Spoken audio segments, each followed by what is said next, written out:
Bonjour et merci de nous retrouver pour La Foi prise au mot, votre rendez-vous hebdomadaire de réflexion consacré aujourd'hui à la bioéthique. Les progrès extraordinaires de la biologie et de la médecine au cours du XXe siècle ont eu pour effet de créer une situation nouvelle. Non seulement on vit mieux, plus longtemps, mais on peut aussi intervenir de plus en plus profondément sur ces événements autrefois mystérieux que sont la naissance ou la mort. Alors, à situation nouvelle, problématique nouvelle, et donc nécessité d'une réflexion éthique renouvelée, d'où ce nom donné à la branche de la réflexion éthique, la bioéthique.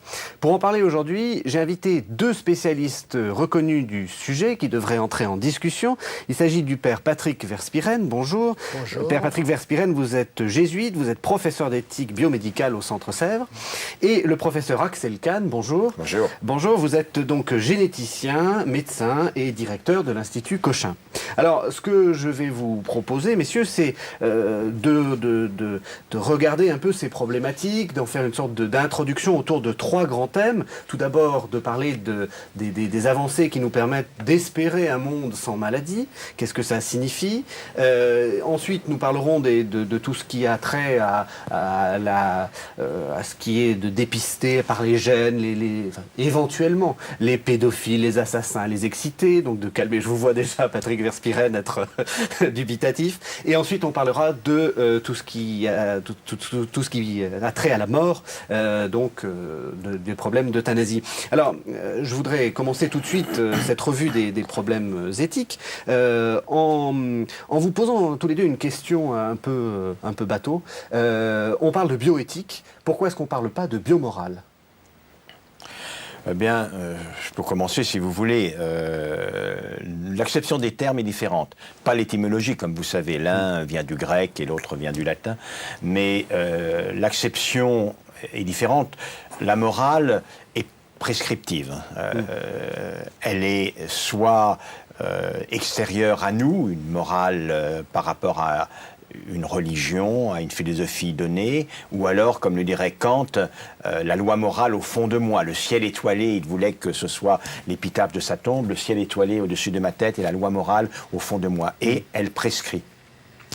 Alors que le sens dans lequel on utilise éthique quand on parle de bioéthique, c'est un peu une morale de l'action, c'est-à-dire comment confronter à cette tension qu'est l'action, va-t-on transformer cette morale prescriptive en détermination de ce qu'est la conduite bonne, la vie bonne associée à l'exigence d'indiquer quelles sont les valeurs qui fondent le choix que l'on fait. Donc on ne peut pas parler de biomorale, mais de bioéthique, oui, naturellement. Alors, pour ma part, j'essaye de ne pas parler de bioéthique parce que c'est un terme américain. Alors, c'est vrai qu'en anglais, en américain, on parle beaucoup plus de ethics que de morale. Et qu'aux États-Unis, c'est un terme qui n'est déjà pas tellement clair. Et la bioéthique américaine est surtout du biodroit. Donc, c'est pas de la biomorale, c'est pas de la bioéthique, c'est surtout du biodroit. En France, à peu près tous les sens. C'est pour ça que, pour ma part, je préfère parler d'éthique biomédicale portant sur la biomédecine. Je suis d'accord avec le père Verspieren. Alors pourquoi ce mot d'éthique? Évidemment, ce mot d'éthique sonne moins mal aux oreilles de nos contemporains que le mot de morale. Oui, surtout venant d'un prêtre, il y a tout de suite le soupçon. D'un jésuite en plus, la casuistique. Alors me référant comme un philosophe bien connu, Paul Ricoeur, il parle de la visée éthique, de la recherche de vivre bien, d'une vie bonne, animée par un souci justement du respect de soi, du respect d'autrui. Mais Ricoeur dit, si vous avez véritablement une visée éthique, vous allez inévitablement rencontrer des normes. Et donc, il va les appeler normes morales. Donc, il faut conjuguer l'aspect de la recherche personnelle et de la rencontre de principes, de valeurs et de normes. Et c'est tout ça qu'il faut faire. Et je crois que c'est ce qu'on va faire aujourd'hui. Alors, on va commencer tout de suite par le début de la vie. L'un des problèmes qui se pose actuellement, c'est qu'on est capable d'aller voir les embryons avant qu'ils n'arrivent à terme. C'est ce qu'on appelle des diagnostics prénataux. Premier problème, l'une des conséquences, c'est qu'à la limite, on peut décider que tel embryon a le droit de continuer la course et que tel embryon n'a pas le droit de continuer la course. Qu'est-ce qu'on fait? Alors, je parle sous le contrôle du professeur Kahn. Vous parlez d'embryon. Oui. Ce contrôle de l'être humain pendant la grossesse, de l'enfant à naître, ce contrôle se fait surtout au stade de l'embryon, de fœtus, mais dans le sein de la mère. On parle à ce moment-là d'une diagnostic prénatale. Oui. Et ce qu'on recherche actuellement, c'est de vérifier que cet enfant à naître n'est pas atteint de telle ou telle maladie. Donc on pratique en fait une forme organisée de sélection des enfants à naître.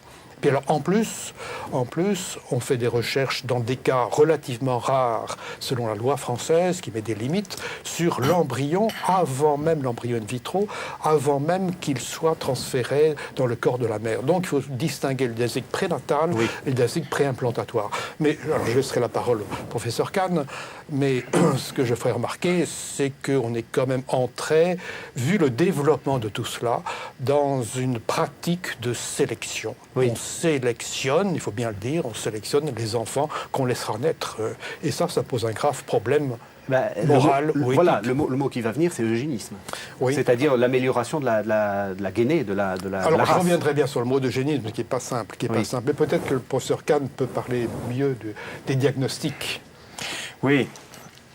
Tout d'abord, il faut rappeler un peu le contexte dans lequel le diagnostic prénatal a non seulement été officialisé, mais que les conséquences ont été présentées telles qu'elles sont aujourd'hui, c'est-à-dire moyen d'informer la femme, le couple, mais la loi dit la femme, de telle sorte que, sachant éventuellement qu'elle va accoucher d'un enfant atteint d'une maladie d'une particulière gravité, elle demande soit de l'accueillir, soit alors elle demande qu'on l'aide à ce qu'il ne naisse pas.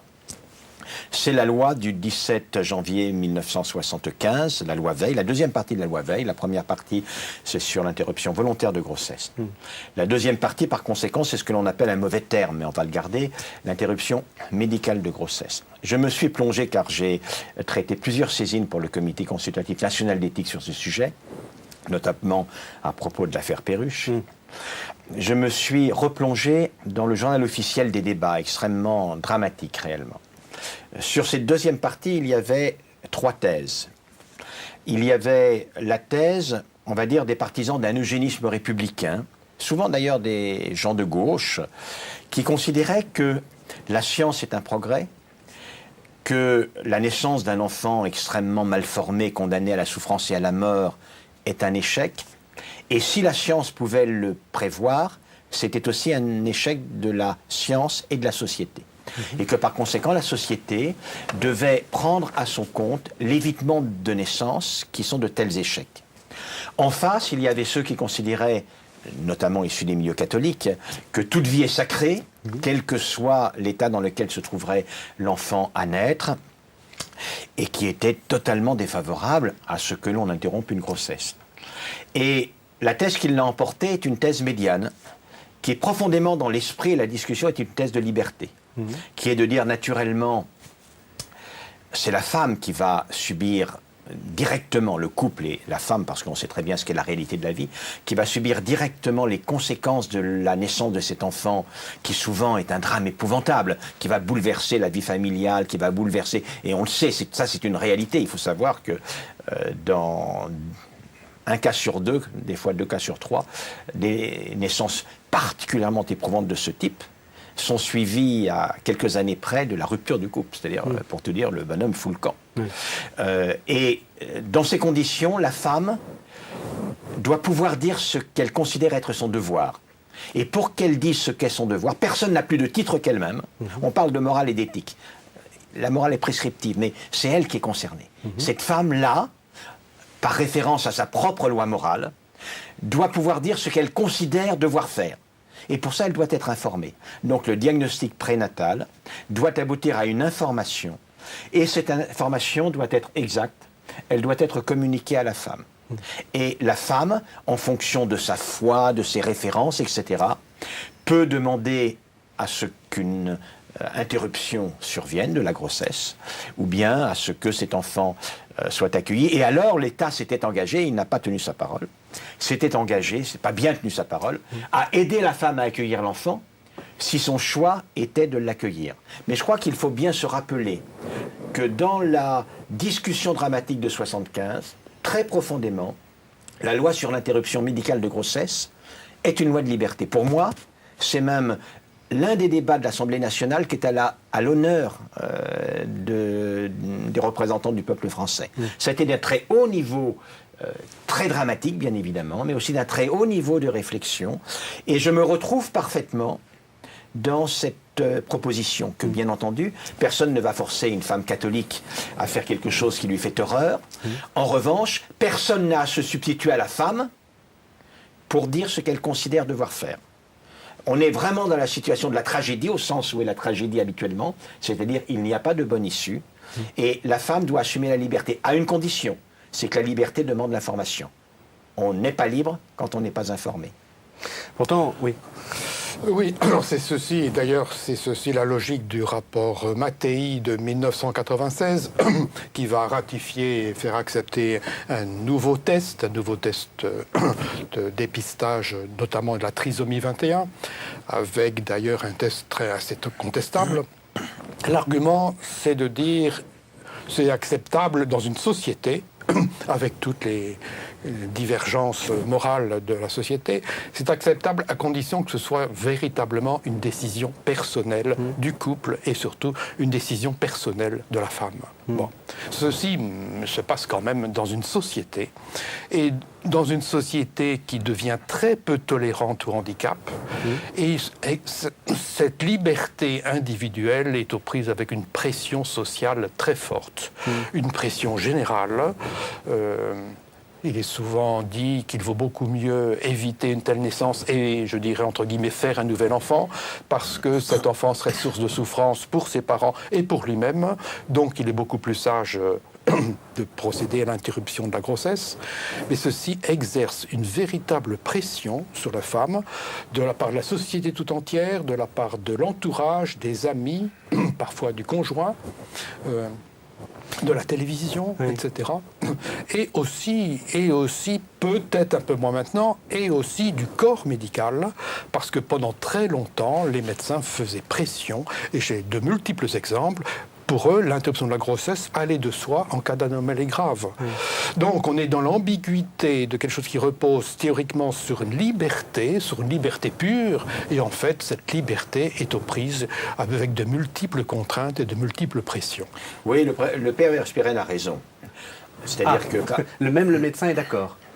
Non, tout le monde peut concevoir que la réalité de la société est une société peu tolérante aux défauts, quel qu'il soit. Il faut dire que la science en est en partie responsable.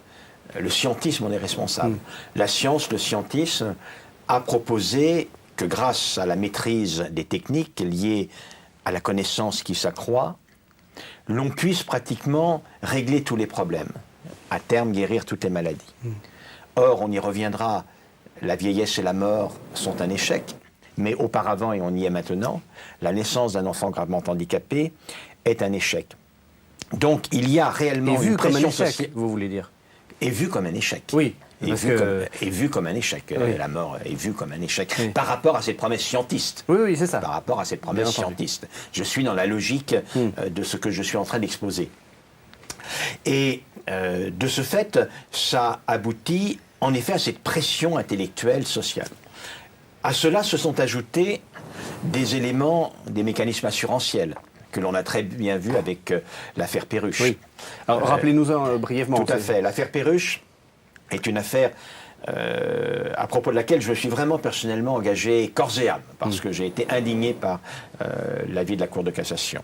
Je suis totalement favorable à la loi Veil sur l'interruption médicale. Je crois que dans cette situation tragique, c'est de loin la meilleure liberté. D'un autre côté, je reconnais qu'il y a une pression importante de la société, mais c'est sur la société, sur le débat de société qu'il faut agir, et non pas sur la privation de la liberté de la femme, bien entendu. Il n'est pas question de priver la femme d'information et de liberté. En revanche, il faut participer au débat public pour essayer de modifier certainement le regard. La loi Perruche était une loi concernant l'indemnisation d'un enfant qui, du fait d'une erreur de diagnostic, était né très très gravement handicapé. Retard mental gravissime, surdité, cécité, enfin quelque chose, le désastre absolu, Nicolas Perruche. Tout le monde reconnaissait naturellement que l'erreur diagnostique n'avait pas donné à la femme une information lui permettant d'exercer un choix reconnu par la loi. Et en ce sens, il était légitime qu'elle fût indemnisée. Personne n'a jamais remis cela en cause. En revanche, la question qui se posait était, faut-il que Nicolas Perruche soit également indemnisé toute sa vie durant? Là, 2 points de vue. La Cour de cassation a mis en avant l'intérêt de Nicolas Perruche, consistant à dire un jour les parents vieilliront et mourront, et si Nicolas reste en vie, on ne va pas ajouter le malheur de la difficulté financière au malheur de l'état dans lequel il est né, et donc il faut lui offrir également cette sécurité, ce garde-fou. Mais d'un autre côté, on ne pouvait appuyer cette indemnisation que sur la notion selon laquelle Nicolas Perruche lui-même avait subi un préjudice. Or, s'il n'y avait pas eu d'erreur de diagnostic, sans doute, la femme l'a dit, elle aurait demandé une interruption de grossesse. Et donc le préjudice subi par Nicolas Perruche, en l'occurrence, était d'être né. D'où problème absolument majeur. Et pire même, et c'est là où je voulais en venir, cela veut dire que pour les professionnels, il y a un risque considérable. Et immédiatement, les assurances ont multiplié par 3 ou par 4 l'assurance des professionnels du diagnostic prénatal, aboutissant à des résultats vraiment effroyables, notamment pour ce qui est de l'échographie. L'échographie, on en parle beaucoup aujourd'hui, souvent, détecte des très petits signes qui ne sont pas très inquiétants, mais qui statistiquement indiquent qu'il y a un risque un peu augmenté que l'enfant soit atteint d'une malformation. Traditionnellement, les échographistes, car le risque semblait faible, on passait de 0,1% à 1% par exemple, laissaient toute sa chance à une grossesse heureuse. Aujourd'hui, ils savent très bien que s'ils ne disent rien à la femme, si l'enfant est handicapé et que la femme se retourne contre eux, à tout coup ils seront condamnés, et très lourdement, et très lourdement. Et par conséquent, cette espèce de pression financière, assurantielle de la société, amène les échographistes, dès qu'ils voient quelque chose, même peu inquiétant, à le dire à la femme, transformant totalement cette attente joyeuse de l'enfant à naître, et en faisant un drame épouvantable, et naturellement, aboutissant alors à ce que de nombreuses de ces femmes demandent une interruption de grossesse. Et c'est la raison pour laquelle je me suis opposé à cette loi. Pire même, après l'affaire Perruche, une jurisprudence a confirmé cela, et dans un avis rendu à la fin de l'année 2001, en décembre, à propos d'une erreur concernant une trisomie 21, vous en parliez tout à l'heure, l'attendu de la Cour de cassation était: il faut que l'enfant soit indemnisé pour réparer le préjudice intellectuel et esthétique. En d'autres termes, cet enfant est sot et laid, et par conséquent, la vie lui est préjudice. Mais alors, la loi Veil reconnaît à la femme le droit, naturellement, de demander une interruption de grossesse, mais aussi le droit en connaissance de cause de s'apprêter à accueillir cet enfant. Que dit la société? Que dit la justice? Si elle dit la vie à cet enfant est un préjudice, car il est laid et il est sot.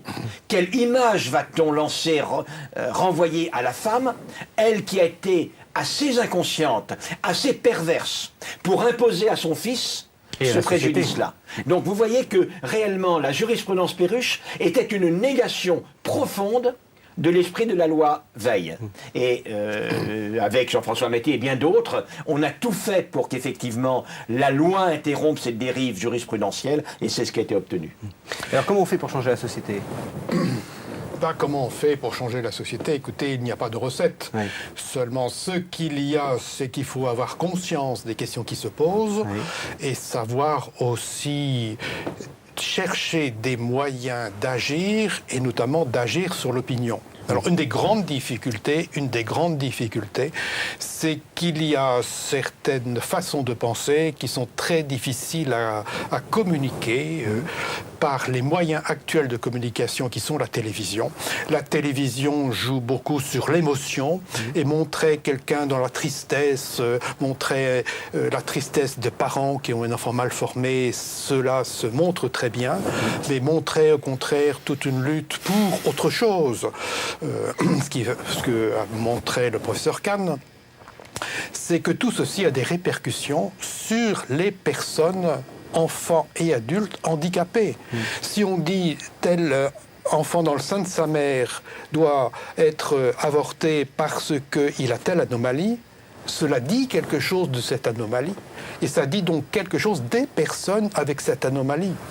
Et donc, ce qu'il y a de tragique en tout cela, c'est que ça renforce la peur du handicap, la difficulté de relation avec les personnes handicapées, et que ça conduit au rejet des personnes handicapées. Donc, ce n'est pas une question purement et simplement de l'avortement, de la position de l'Église catholique vis-à-vis de l'avortement. Ce qui est en cause, ce sont les personnes vivantes, les personnes avec leur malheur, et celles qui naissent avec un handicap. Il y aura leur malheur, il faut bien le dire, celui de la famille, leur malheur, et puis aussi les possibilités d'épanouissement. Mais à travers le malheur, il y a toute une traversée de la souffrance. Oui. Eh bien, excusez-moi, que la société n'est pas prête à admettre. Enfin, je veux dire, on est tout à fait dans une morale catholique en disant finalement, il y a toujours une espérance et donc à travers la souffrance, on peut toujours se réaliser bien. C'est pas du tout ce que dit la société, qui dit de toute façon, vous êtes marqué par le malheur, vous êtes fichu. Eh bien oui, mais est-ce que nous croyons un petit peu à la dignité humaine, à la dignité de tout homme ? Alors qu'est-ce que c'est que notre société si finalement elle dit qu'il y a des vies qui ne méritent pas d'être vécues et des vies qui ne sont pas pleinement humaines ? Et je crois que là est un très très grand enjeu. L'Église catholique se bat dans ce sens, mais l'Église catholique n'est pas la seule. Et ce n'est pas une morale catholique, étroitement catholique qui est en cause. C'est quand même le respect de ces personnes atteintes de handicap. Je crois, pour nuancer selon ma propre analyse ce que vient de dire le père Verspieren, que certes il faut rappeler l'égale dignité de toutes les personnes, qu'elles portent ou qu'elles ne portent pas un handicap. Et il faut reconnaître la très profonde humanité rayonnante, bouleversante, qui naît du regard d'amour d'un enfant handicapé et des parents qui l'aiment, qui projettent leur amour sur cet enfant. Quelque chose de fort peut naître à ce niveau. Pour autant, il ne faut pas tomber dans un irénisme du handicap. Je veux dire que l'évitement du handicap, s'il est possible, est une bonne chose. Car le malheur n'est pas forcément signe de vie désespérée et va empêcher d'accéder à une certaine forme de bonheur. La difficulté n'est pas vraiment la certitude d'un malheur définitif. Pour autant, la médecine se doit d'essayer de conférer à chacun tous les moyens de son autonomie et de son épanouissement. Et en tant que le handicap est une diminution de certains de ces moyens de l'autonomie et de l'épanouissement, si on peut l'éviter, c'est bien. Et on peut à la fois dire que la personne handicapée est une personne à égalité de dignités et de droits avec quiconque, sans tomber dans une espèce de promotion de la grandeur du handicap, faisant du handicapé le héros des temps modernes. Il faut, me semble-t-il, savoir raison garder dans cette affaire. Je fais partie d'une fondation qui s'occupe des handicapés. Une partie de mon travail, de ma réflexion, va en leur faveur. En tant que généticien, je travaille également sur la détermination des base moléculaire et donc je contribue à donner les moyens de diagnostic, notamment de diagnostic prénatal, et ce faisant, j'ai nullement l'impression d'être contradictoire. D'ailleurs, une partie importante des travaux que je mène en tant que généticien sont des travaux qui sont faits tout à fait de concert avec les associations de ces familles d'handicapés. Oui, il ne s'agit pas de louer le handicap, mais il s'agit d'accepter les personnes handicapées. Et dans la mesure où on peut limiter les conséquences du handicap, ou même lutter contre le handicap, eh bien, il s'agit d'agir. Et là, la médecine a sans doute beaucoup à faire. C'est surtout la société, je veux dire, parce que la médecine fait tout pour... lorsque les handicapés sont nés, elle met au point des méthodes qui sont aussi performante qu'elle le peut. La grosse difficulté, on voit très bien en France. En France, comme vous le savez, et l'actualité a insisté sur ce point, quand vous vous baladez du côté de la Wallonie, 30 à 50% des enfants dans les institutions pour enfants handicapés, notamment autistes, sont français. Pour quelle raison ? C'est pas que c'est mieux en Wallonie qu'en France, c'est qu'il y a en Wallonie, il n'y a pas en France. C'est-à-dire que, contrairement aux engagements répétés, j'espère que ça va s'améliorer, mais contrairement aux engagements répétés, l'autre volant de la loi Veil, c'est-à-dire si la femme décide librement d'accueillir l'enfant, elle doit être aidée. La société française n'aide pas suffisamment ces femmes. Oui, alors il y a les deux côtés. Le diagnostic, est-ce qu'on va essayer de développer le diagnostic, le dépistage? Et en France, la France est un des pays au monde qui développe le plus le dépistage prénatal. Bon, alors si on insiste tellement sur le dépistage prénatal, est-ce qu'on va aussi beaucoup investir dans, d'une part, l'accueil des personnes? Alors ça, vous soulignez ce côté social qui est vraiment capital. Alors il y a eu des promesses récemment. Alors que deviennent ces promesses? C'est la raison pour laquelle j'ai fait preuve d'un certain optimisme. et puis aussi quand même le rôle de la médecine. Alors c'est vrai que la médecine essaye de se développer, il y a des recherches sur certaines maladies, comme la maladie d'Alzheimer à l'heure actuelle. Il y a quand même beaucoup moins de recherches à propos de la trisomie 21. Ça commence à se développer. Il y a des recherches, honnêtement, elles ne datent pas de très c'est longtemps. difficile. Vous savez, la trisomie 21 est liée à un excès de matériel génétique. Il y a un fragment du chromosome 21, pas tout le chromosome 21, mais un fragment du chromosome 21 qui est en 3 exemplaires. C'est-à-dire que c'est déjà difficile de guérir une maladie génétique qui est liée à l'altération d'un gène. Avant le début de cette émission, nous en parlions. Je vous disais que la thérapie génique, ça restait compliqué. Mais quand vous avez une pathologie qui est liée à un déséquilibre subtil avec quelques dizaines de gènes simplement qui fonctionnent trop, la méthode thérapeutique pour traiter cela est d'une extraordinaire complexité. Il ne faut pas se faire d'illusions. C'est d'une extraordinaire complexité. Déjà qu'on ne sait pas en soigner un seul, alors honnêtement, je suis plutôt optimiste et j'aime le métier que je fais. Mais je crains que mes petits-enfants auront encore du travail à faire avant que de trouver le moyen d'éviter les conséquences de la trisomie 21. Là, vous êtes pessimiste en ce domaine. Non, je suis réaliste, je crois. Alors, on a parlé de la naissance, on va parler un peu du cours de la vie, et on reste dans l'actualité. Il y a eu quelques déclarations fracassantes d'un candidat à l'élection présidentielle sur le... Il me semble qu'il a été élu, non ? Il semble aussi. Sur la possibilité de dépister par la génétique ce qu'on pourrait appeler, entre énormes guillemets, des déviances. Donc pourquoi pas le gène de la pédophilie, le gène du suicide, etc. Alors, où est-ce qu'on en est et qu'est-ce que vous en pensez? Alors je vais commencer factuellement d'abord. Je prends la parole parce que écoutez, c'est votre domaine. Voilà, je vais répondre en généticien. Après, on parlera, parce qu'il n'y a pas qu'un problème génétique, il y a aussi un problème politique et social dans cette déclaration. On va commencer par le problème scientifique. Aucune indication n'existe pour indiquer que l'on soit jamais pédophile de père en fils. Aucune. Et personne n'a jamais dit ça. Alors, ça ne veut pas dire que la pédophilie ne comporte pas des éléments congénitaux, mais en tout cas pas héréditaires. Alors, congénitaux, ça veut dire quoi? Ça veut dire, est-ce que les conditions particulières de la croissance intra-utérine, l'imprégnation hormonale durant la croissance intra-utérine, cela peut-il avoir une influence sans doute très petite, mais néanmoins une petite influence sur l'orientation sexuelle? Ça n'est pas sûr, certains le proposent, ça n'est pas impossible. En tout cas, ça n'aboutit jamais à la connaissance d'un déterminisme fort de l'orientation sexuelle. Pour ce qui est du suicide, les choses sont plus difficiles. Parce que, incontestablement, il y a une génétique de certaines maladies psychiatriques dépressives qui conduisent fréquemment au suicide. Ce que l'on appelle, en anglais, traduit en français, la maladie bipolaire, et en français, la psychose maniaco-dépressive. Les gens qui ont des périodes d'excitation puis des périodes de dépression profonde où ils ne sortent pas de leur lit, maladie très très fréquente, un taux de concordance chez les jumeaux monozygotes qui est de 60 à 65%. Cela veut dire que quand il y a un jumeau monozygote qui a cette maladie, l'autre est... Dans les familles, il y a incontestablement un élément génétique, et d'ailleurs on commence à travailler sur ce point. Il y a des gènes qui ont été répertoriés. Ce qui est très intéressant, c'est de savoir comment ils fonctionnent.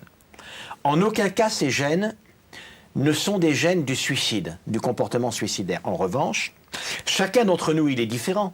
Il est différent dans sa réaction à l'alimentation. Certains, pour la même alimentation, restent maigres comme un clou, c'est mon cas. Moi, quand je mange normalement, je maigris. Il faut que je mange beaucoup pour ne pas maigrir. D'autres, dans mon cas, ils vont devenir absolument énormes. On est inégaux. De la même manière, certains fument, vont avoir un cancer, et d'autres, ils fument, ils ne vont pas avoir de cancer. Les différences sont génétiques. Il en est exactement de même pour la réaction à la dureté de la vie. pour la réaction émotionnelle à tous les coups que l'on prend du fait des malheurs de la vie, la réactivité émotionnelle. Et l'on connaît des gènes qui interviennent dans la réactivité émotionnelle. Et ce que l'on a fait dans une très belle étude qui a été confirmée depuis, c'est qu'il existe un gène particulier qui code une molécule qui recapte un neuromédiateur, c'est-à-dire ces substances qui sont importantes pour la communication entre les neurones dans le cerveau, la sérotonine. Et les personnes qui ont une très forte activité de ce gène ont une réaction émotionnelle plus importante aux émotions de la vie que les autres, et d'ailleurs en imagerie cérébrale on le voit, et quand ils connaissent des grands malheurs, plus fréquemment que les autres, réagissent par une dépression qui peut aller jusqu'au suicide. Mais ça veut dire qu'il s'agit d'une différence des êtres aux relations avec la vie, et non pas d'un déterminisme génétique, d'un comportement. Il n'existe pas de gène d'un comportement. Un gène ne commande pas un comportement. Ce que fait un gène, c'est qu'il commande des propriétés biologiques. Et les propriétés biologiques commandent un type de réactivité à l'environnement, y compris d'ailleurs à l'environnement psychique. Voilà ce que les généticiens aujourd'hui peuvent dire de ce problème. Mais alors, est-ce qu'on pourrait, en connaissant ces choses-là, est-ce qu'on pourrait... disons, pour alléger les comptes de la sécurité sociale ou pour calmer les syndicalistes un peu trop excités, est-ce qu'on pourrait massivement sélectionner ou mettre du bromure, enfin, vous voyez, ou essayer d'avoir une sorte de carte génétique qui prédispose au suicide, qui prédispose à l'excitation sociale, etc. Et on serait soigné pour ça. Je vais laisser la parole à M. Erspiren. Un point sur cette question, parce que si le candidat Nicolas Sarkozy s'est réclamé de cette thèse, ça n'est pas un hasard. C'est que, d'ailleurs, il a été très clair sur ce point, il se réclame d'une pensée qui est forte, qui est riche, qui est dominante dans le monde aujourd'hui, une pensée libérale plutôt de droite, hein, il le dit, droite décomplexée. Plutôt à droite. Voilà, absolument. Et cette pensée du déterminisme génétique est la pensée véhiculée par ce courant de pensée depuis un siècle. Pour quelle raison? C'est que la compétition de la société capitaliste, elle est dure naturellement. Il y a des conflits, il y a des vainqueurs, il y a des vaincus. Et face au désordre auquel la société ne porte pas remède, il y a deux possibilités. Ou bien on dit, c'est la dureté de la société qu'on est responsable, et ça c'est difficile. Ou alors on dit, sans les gènes, on n'y peut rien. Et ça, évidemment, c'est un potentiel de déculpabilisation considérable. Et je réponds maintenant immédiatement à votre question. Pour moi, et c'est pour ça que j'ai contesté cette déclaration de Nicolas Sarkozy, en précisant les choses, c'est-à-dire que naturellement, il peut y avoir une base génétique, c'est que pour un homme politique, qui n'est pas un généticien, qui ne va pas guérir les gènes, pour un homme politique, le problème n'est pas de sélectionner les êtres à la société dure que l'on s'apprête à créer. C'est de créer une société vraie, qui est la plus accueillante possible à tous les êtres, les résistants et les fragiles. Et pour moi, le rôle d'un homme politique, c'est de faire en sorte que on ne fasse pas grossir ceux qui ont une prédisposition à l'obésité, qu'on ne conduise pas au suicide ceux qui ont une fragilité psychologique, etc., etc. C'est ça la société qu'il faut s'efforcer de construire, non pas pour une élite biologique et intellectuelle, mais pour la diversité des femmes et des hommes vrais. Alors là, je suis pleinement d'accord, mais je reviendrai sur cette notion, sur l'image qu'on a du gène, des gènes, du génome et de la génétique. Je crois qu'il y a eu une entreprise de marketing scientifique formidable, un petit peu avant 1990. Il fallait vendre le projet génome humain. Alors, que ceci ait un sens, peut-être. Que ceci permette le développement de la génétique, des retombées positives, peut-être. Seulement, de plus en plus, il s'agit, même pour les scientifiques, de vendre leurs projets parce que les grands projets scientifiques demandent des ressources considérables. Et donc, il y a eu cette mythologie du gène, du livre de la vie. Il suffit de connaître le génome humain et on aura le secret de la vie. Vous voyez ça écrit noir sur blanc dans les années 90. Et ça a marché, il y a eu beaucoup d'argent. Bon, mais au prix d'une certaine mythologie. Et alors, on est un petit peu dans cette mythologie du gène qui explique tout. Alors d'une part, eh bien, nous sommes marqués par ce qui se passe dans notre corps, nous sommes marqués par ce qui se passe dans nos organes, et puis à l'échelle plus intime, nous sommes marqués par ce qui se passe dans nos cellules. Et les gènes commandent ce qui se passe à l'intérieur des cellules. Donc ça a de l'importance. Et une anomalie d'une seule composante d'un gène très long peut produire une maladie très grave. Alors ça marque beaucoup. Une seule anomalie génétique peut avoir des conséquences très graves et produire une maladie très grave. Bon. Mais ça ne veut pas dire que les gènes expliquent tout. Alors là, je crois qu'il y a tout un effort à faire pour dire qu'il y a une composante génétique. Bon, comment en tenir compte de façon raisonnable ?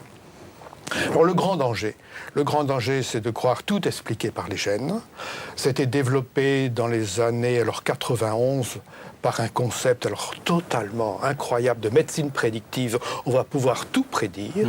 Et ce qu'on constate actuellement, c'est l'extension de ça au comportement. Les gènes vont expliquer.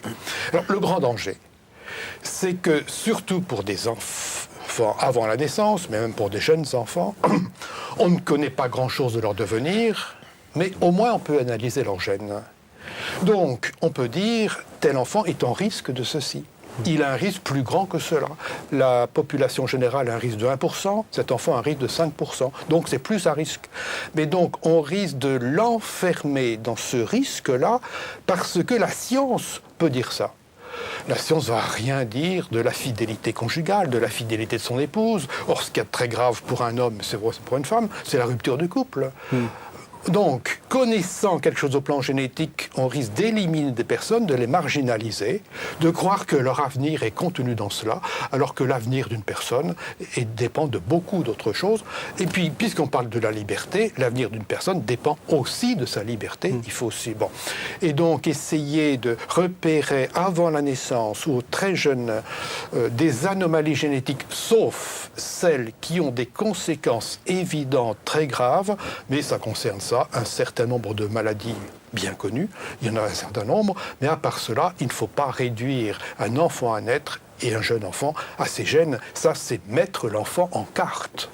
C'est-à-dire que vous pour rentrer un peu dans des problématiques philosophiques, vous pensez que l'homme, selon une formule célèbre que je détourne un peu, son existence ne précède pas son essence. Je veux dire par là qu'il n'est pas, qu'il n'est pas déterminé et que c'est sa vie, son existence qui va faire ce qu'il est. Le cas d'école, c'est théorique, ça serait les clones. C'est-à-dire on prend deux clones, est-ce qu'on arrive à deux individus identiques ? Non. C'est-à-dire qu'il y a beaucoup de déterminisme, mais la liberté humaine consiste à prendre appui sur ce qu'on est pour orienter sa vie. Alors il s'agit bien de tenir compte de ce qu'on est. Celui qui nie ses particularités, il déraille. Il s'agit d'essayer de se connaître un peu, de savoir ce qu'on est capable de faire. S'il n'y avait pas du tout de déterminisme, on pourrait prendre appui sur rien du tout. Donc heureusement qu'il y a des déterminismes, mais il s'agit de faire jouer l'un sur l'autre, et heureusement on bénéficie de l'entourage familial, qui est une autre richesse, on bénéficie d'une culture, d'une société. Avec tout ça, il s'agit de mener une vie d'homme, et de l'inventer. Mais ça ne nie pas le déterminisme, et ça ne nie pas la liberté. Vous qui avez écrit sur les clones à propos des salamandres. Oui, et puis c'est le thème de mon dernier livre, en plus totalement cela, les rapports qu'il y a entre l'essence et l'être. Une grande partie de ma réflexion. Deux éléments. D'abord, je suis d'accord globalement sur ce point avec Patrick Verspieren. Deux éléments. C'est que la notion de déterminisme n'est pas récente. Et les Grecs, Sophocle, Édipe, les Atrides étaient tellement persuadés qu'on était le jouet des dieux d'un destin et qu'on ne pouvait pas échapper à son destin. On ne savait pas où il était, mais on ne pouvait pas y échapper. L'élément de la prédestination a été un des éléments de la querelle théologique majeure entre les réformés et les catholiques. Ça a été un des éléments importants d'ailleurs expliquant la répartition des lois eugéniques dans les pays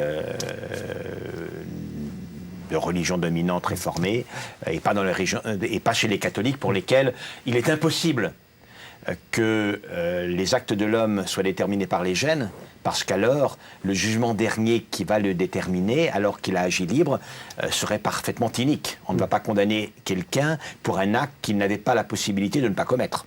Bien entendu. Donc là, il y a un élément qui est très fort, et c'est souvent, quoique je ne sois pas moi-même, je l'ai été, mais quoique je ne sois plus aujourd'hui catholique, je continue de prétendre que, selon moi, sur cet élément philosophique important de la liberté, il y a une vraie supériorité philosophique de la religion catholique à la plupart des autres. Ah, Oui, c'est peut-être une explication.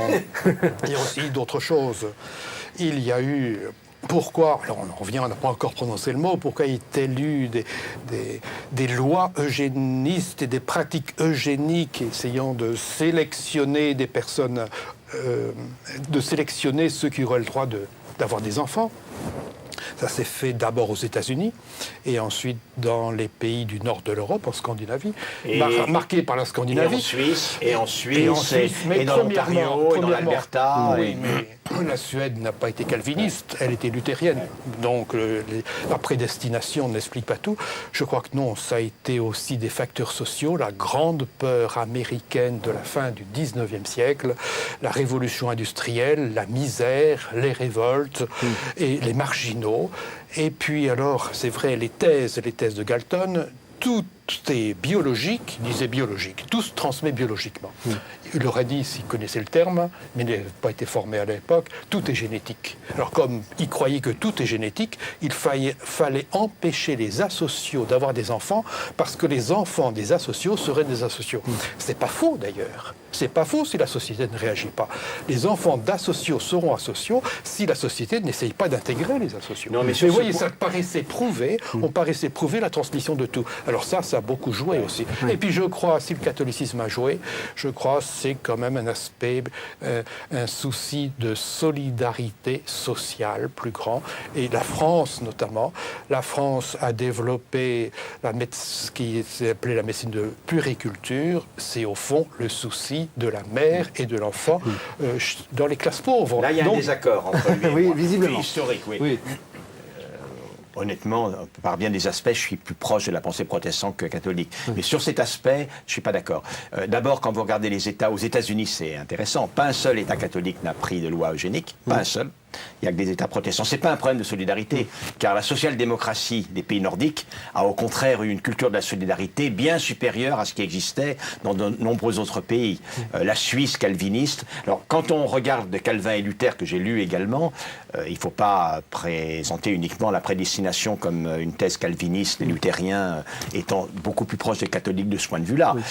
Luther lui-même a, de ce point de vue-là, la notion sur laquelle la grâce est un don et qu'elle ne se conquiert pas, à en dire pas du tout une pensée qui mène à l'eugénisme, pas du tout. Il y a eu des réformés qui ont été de très grands combattants contre la barbarie et l'eugénisme. Mais ce que je veux dire, c'est qu'il n'y a pas d'antinomie absolue entre la pensée d'une grâce, don de Dieu, et le salut par les actes, pour reprendre la vieille. Et sans doute, ça a été absolu. Il n'y a eu aucune exception. Aucune exception quand on regarde, aussi bien dans les pays qui ont plusieurs États que... Donc ça, c'est un élément... Enfin, c'est pas là-dessus que je voulais revenir. Maintenant, entre l'inné et l'acquis, grande question.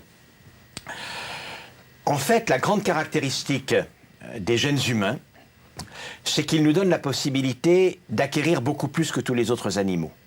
Tout est inné, tout est acquis. Si vous aviez des gènes de chimpanzé, vous me parleriez pas comme un chimpanzé. C'est parce que vous avez des gènes humains que nous pouvons converser, et à ce titre, bien évidemment, c'est notre potentiel génétique qui nous permet à tous les trois d'être là et de converser. Tout est inné. En revanche, si ni vous, ni moi, n'avions été élevés dans une société humaine, enfants sauvages, on en connaît, nous ne pourrions pas non plus converser. En d'autres termes, ce qu'il y a de plus inné porté par nos gènes, c'est la propriété extraordinaire d'être imprégné par toutes les manifestations, toutes les tendances, toute la symbolique du milieu.